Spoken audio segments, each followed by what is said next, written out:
रहीम नाज़रीन अस्सलाम वालेकुम, मैं हूँ इमरान वसीम। नाज़रीन, इलेक्शन कमीशन से एक बड़ी ख़बर, एक ब्रेकिंग न्यूज़ आज की इस वीडियो में आप नाज़रीन के साथ शेयर करेंगे। आज नाज़रीन इलेक्शन कमीशन में कराची के हल्का NA 249 में दोबारा गिनती से मुतल्लिक़ मुस्लिम नवाज़ के उम्मीदवार मिफ्ता इस्माइल की दरख्वास्त पर समाअत की गई। इलेक्शन कमीशन के 4 रुकनी बेंच ने मिफ्ता इस्माइल की दरख्वास्त पर समाअत मुकम्मल होने के बाद फ़ैसला महफूज कर लिया था, जो अब से कुछ देर पहले इलेक्शन कमीशन की जानिब से अनाउंस कर दिया गया है। इलेक्शन कमीशन ने अपने फ़ैसले में मुस्लिम नवाज़ के उम्मीदवार मिफ्ता इस्माइल की दरख्वास्त को एक्सेप्ट कर लिया है, मंजूर कर लिया है और NA 249 में डाले गए तमाम वोटों की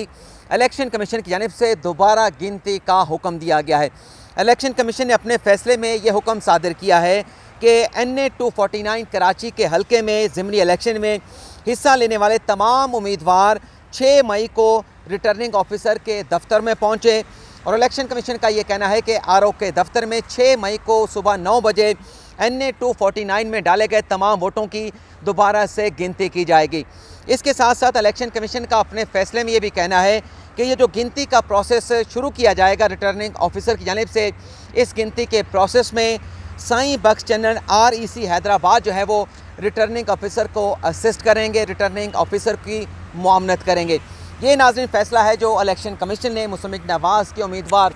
मिफ्ता इस्माइल की दरख्वास्त पर सादिर कर दिया है। एक दरख्वास्त को मुस्लिम नवाज़ की दरख्वास्त को इलेक्शन कमीशन ने एक्सेप्ट कर लिया है, लेकिन इसके साथ साथ आज इलेक्शन कमीशन में मिफ्ता इस्माइल के वकील सलमान अकरम राजा ने एक ज़बानी इस्तदा भी की कि दोबारा गिनती के साथ साथ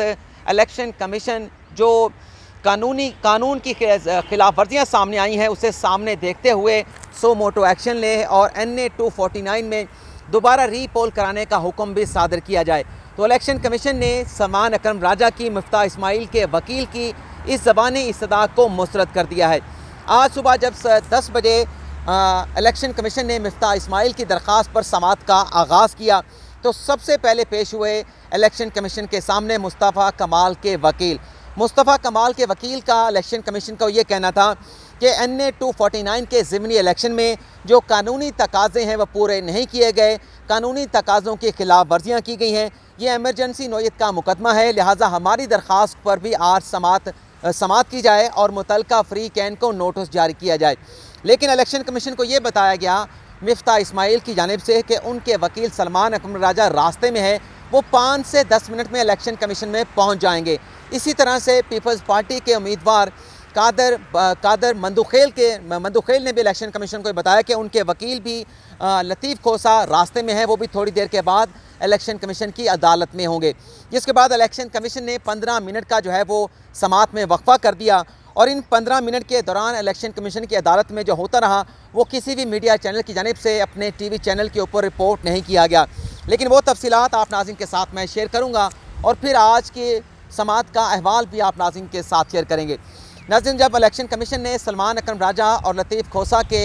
ना पहुँचने के ऊपर समाअत में 15 मिनट का वक्फा कर दिया तो वक्फे के बाद मिफ्ता इस्माइल, मोहम्मद ज़ुबैर और सईद गनी और फ़ारूक एच नाइक आपस में इलेक्शन कमीशन के कमरा अदालत में गपशप लगाते रहे और बड़े अच्छे अंदाज से इस अंदाज से गपशप चलती रही कि लग ऐसा रहा था कि इन दोनों सियासी जमातों के रहनुमाओं के दरमियान NA 249 के ज़िमनी इलेक्शन को लेकर किसी किस्म का कोई इख्तलाफ नहीं है और बड़े अच्छे अंदाज में वो गुफ्तगू कर रहे थे और कहीं से ऐसा नहीं लग रहा था कि NA 249 के ज़िमनी इलेक्शन को लेकर ये दोनों जमातें या दोनों जमातों के रहनुमा एक दूसरे के सामने हैं। और इसी चीज़ को देखते हुए आज क्योंकि मुस्लिम नवाज़ के उम्मीदवार आज जो मौजूद थे, मुसद्दिक मलिक थे, मरीम औरंगज़ेब थी, मिफ्ता इस्माइल थे, मोहम्मद ज़ुबैर थे, इसी तरह से पाकिस्तान पीपल्स पार्टी से सईद गनी, फ़ारूक एच नाइक, नैयर बुखारी भी कमरा अदालत में मौजूद थे और कादर बख्श मंदुखेल भी कमरा अदालत में मौजूद थे।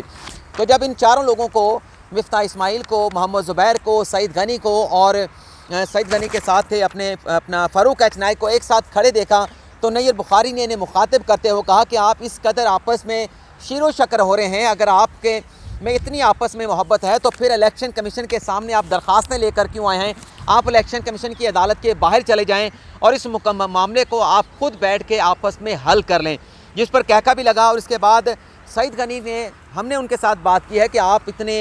बड़े अच्छे अंदाज में एक दूसरे के साथ गुफ्तगू कर रहे हैं, तो क्यों आप एक दूसरे की बात नहीं मान लेते, इस मसले को सॉर्ट आउट क्यों नहीं कर लेते। तो सईद गनी का ये कहना था कि हमारा तो दोबारा गिनती कराने के ऊपर किसी किस्म का एतराज़ नहीं है, बल्कि सईद गनी का कहना था कि मैंने तो अपनी पार्टी को ये तजवीज़ दी है कि दोबारा गिनती के बजाय हल्के में दोबारा से रीपोल करा दिया जाए। इसी दौरान मतीउल्लाह जान सहाफ़ी वो भी कमरा अदालत में मौजूद थे। उन्होंने मुसद्दिक मलिक और मोहम्मद ज़ुबैर से कहा कि कोरोना के SOPs का ख्याल रखें। यहाँ पर इलेक्शन कमीशन ने डायरेक्शन जारी की हुई कि आपने एक सीट छोड़ के दूसरी सीट पे बैठना है, तो क्या आप कोरोना के SOPs को देखते हुए एक नशिस्त जो है वो छोड़ नहीं सकते। ये मतीउल्लाह जान ने कहा मुस्लिम लीग नवाज़ के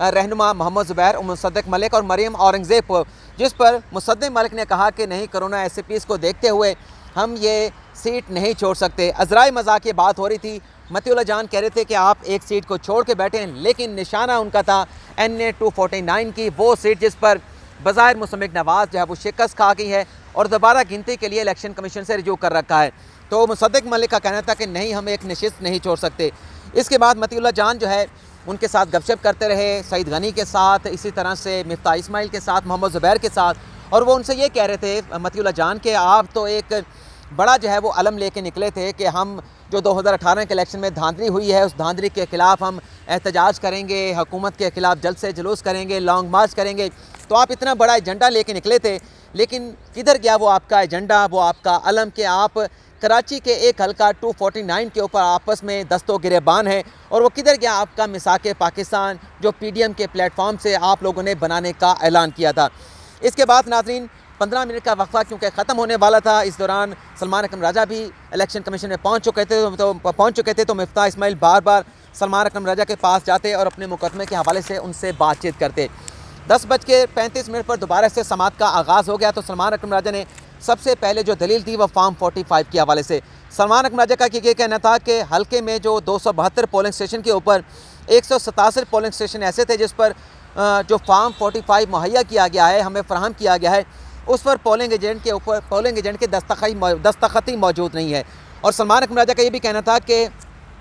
फार्म 45 के साथ फार्म 46 भी बड़ी अहमियत का हामिल है, लेकिन एक भी फार्म 46 जो है हमारे किसी पोलिंग एजेंट को प्रिजाइडिंग ऑफिसर की जानिब से फ़राहम नहीं किया गया। सलमान अकरम राजा का ये कहना था कि फार्म 45 के ऊपर जो काउंट होता है, वोट लिख दिए जाते हैं, कितने वोट किस कैंडिडेट को पड़े हैं, लेकिन फॉर्म 46 के ऊपर ये लिखा जाता है कि कितने बैलेट पेपर जो है वो इस्तेमाल किए गए हैं, कितने बैलेट पेपर ख़राब हो गए हैं और कितने बैलेट पेपर जो है वो बाकी बच गए हैं। तो बैलेट पेपर के काउंट के हवाले से फार्म 46 भी बड़ा अहमियत का हामिल है। और ये कहना था सलमान अकरम राजा का कि ख़दशा ये है कि नताइज की तैयारी में जो कानून है उससे ब्रीच किया गया होगा। इलेक्शन कमीशन ने सलमान अकरम राजा से ये इस्तफसार किया कि क्या आपको फार्म 45 मिले नहीं या फार्म 45 के ऊपर दस्तखत मौजूद नहीं है। तो सलमान अकरम राजा का कहना था कि दोनों ही सूरतें हैं कि हमें 167 पोलिंग स्टेशन के जो फार्म 45 मुहैया किए गए हैं उस पर पोलिंग एजेंट के दस्तखत मौजूद नहीं है, और प्रिजाइडिंग ऑफिसर का पोलिंग एजेंट से ये कहना था कि फार्म 45 लेना है ले लें, नहीं लेना तो आपकी मर्ज़ी। सलमान अकरम राजा ने यह सवाल उठाया कि ख़दशा ये है कि जिन फार्म 45 के ऊपर दस्तखत नहीं थे, पोलिंग एजेंट के दस्तखत नहीं लिए गए, उसका ख़दशा ये है कि दोबारा से यह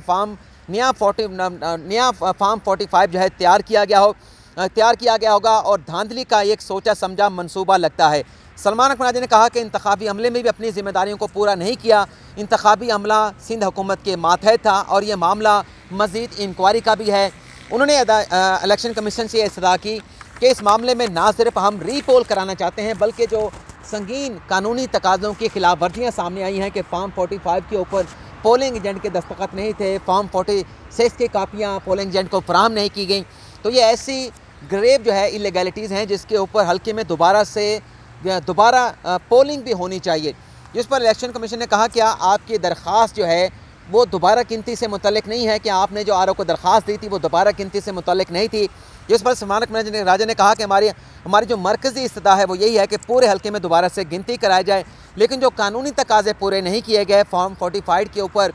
पोलिंग एजेंट के दस्तखत नहीं है, तशद्दुद के वाक़यात भी हुए हैं, फार्म 46 की कापियाँ भी फराहम नहीं की गई, तो ये तमाम प्रोसेस जो है ग्रेव इलीगैलिटीज़ की वजह से मशकूक हो जाता है। तो लिहाजा हमारी दूसरी इस्तदा ये है कि पूरे हल्के में दोबारा से रीपोल कराया जाए। तो इलेक्शन कमीशन ने कहा कि आपकी तो ऐसी कोई दरख्वास्त ही नहीं है, जिस पर सलमान अकरम राजा ने कहा कि इलेक्शन कमीशन के पास आर्टिकल 218 के तहत इलेक्शन एक्ट 2009 के तहत वसी अख्तियारात हैं, इलेक्शन कमीशन अपना ये अख्तियार भी इस्तेमाल कर सकता है। और हम इस हवाले से मज़ीद एडिशनल दरख्वास्त भी जो है वो इलेक्शन कमीशन में जमा करा सकते हैं। और सलमान अहमद राजा का ये भी कहना था कि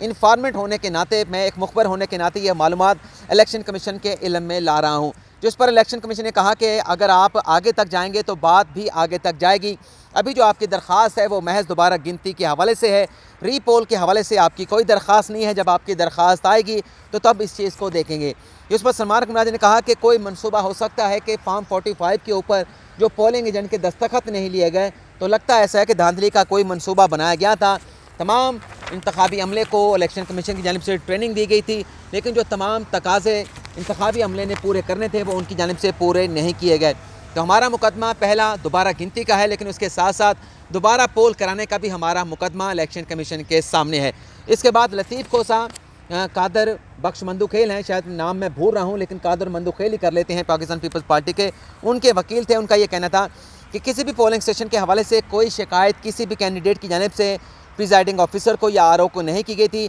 तहरीरी तौर पर यह नहीं बताया गया कि कौन कौन से पोलिंग स्टेशन के ऊपर मुसम्मिक नवाज़ दोबारा से गिनती कराना चाहती है। ये नहीं हो सकता कि एक दरख्वास्त के ऊपर पूरे हल्के में दोबारा गिनती की दरख्वास्त दे दी जाए। जिस पर इलेक्शन कमीशन ने उनसे ये इस्तफसार किया लतीफ़ खोसा से कि आप ये बताएं कि जो आरओ ने मिफ्ता इस्माइल की दरख्वास्त के ऊपर ऑर्डर जारी किया है, क्या वो स्पीकिंग ऑर्डर था? ये इतना सादा सा सवाल है, आप इसका जवाब दे दें। जिस पर लतीफ़ खोसा ने कहा कि हमारा कल्चर ये है कि शिकस्त को तस्लीम नहीं करेंगे, ये कल्चर बन चुका है। रिटर्निंग ऑफिसर को हल्के के नताइज को मुकम्मल करना चाहिए था, अनाउंस करना चाहिए था, लेकिन रिटर्निंग ऑफिसर ने अपनी ज़िम्मेदारियों से इस्तेहसाल से काम लिया। और ये इस्तेहसाल इसलिए लिया गया ताकि मिफ्ता इस्माइल इलेक्शन कमीशन से हुक्म इम्तना हासिल कर सकें। इसके बाद लतीफ़ खोसा ने कुछ और दलाइल दिया, उनके बाद उनके दलाइल मुकम्मल हो गए और फिर मुस्तफ़ा कमाल के वकील आए। उन्होंने कहा कि इलेक्शन लॉज की, इलेक्शन रिक्वायरमेंट की वायलेशन की गई है। इसके बाद पीटीआई के वकील आए। पीटीआई के वकील का भी यही कहना था कि हमें 70 के करीब जो है वो फॉर्म 45 फराहम नहीं किए गए, और जो फॉर्म 45 फराहम किए गए हैं उस पर पोलिंग एजेंट के दस्तखत नहीं है, और फॉर्म 46 तो हमें फराहम ही नहीं किया गया। इसी तरह से MKM के वकील का भी ये कहना था कि 80 फॉर्म 45 हमें नहीं मिले, और जो फॉर्म 45 हमें मिले हैं उन पर पोलिंग एजेंट के दस्तखत मौजूद नहीं है। तो MKM और PTI और पाक सरजमीन पार्टी का मौक़िफ़ ये था कि क्योंकि ग्रेव इलीगैलिटीज़ हुई हैं, कानूनी तकाज़े पूरे नहीं किए गए, तो दोबारा से रीपोल होना चाहिए। मुसम्मिक नवाज़ का भी मौक़िफ़ था, लेकिन इसके ऊपर इलेक्शन कमीशन ने कोई फ़ैसला सादर नहीं किया, क्योंकि इलेक्शन कमीशन का ये कहना था कि आज हमारे सामने सिर्फ मामला दोबारा गिनती के हवाले से है, अगर कोई रीपोल कराना चाहता है तो अलग से दरख्वास्त दे सकता है। तो ये नाज़रीन आज की समाअत रही इलेक्शन कमीशन में। आपसे इजाज़त चाहूँगा। अल्लाह हाफ़िज़।